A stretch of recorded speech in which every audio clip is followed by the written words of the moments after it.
guys, so ayun, nandito tayo ngayon sa Yes Ma'am. Kasi magpapa-laser tayo ng leki-leki natin at yung kasama ko is magpapa-hydrofacial.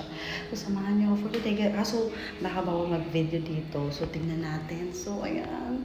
Guys, promotion lang. I-add nyo na si Yes Ma'am. Lagay ko siguro dyan sa screen yung kanilang social media. So, let's go.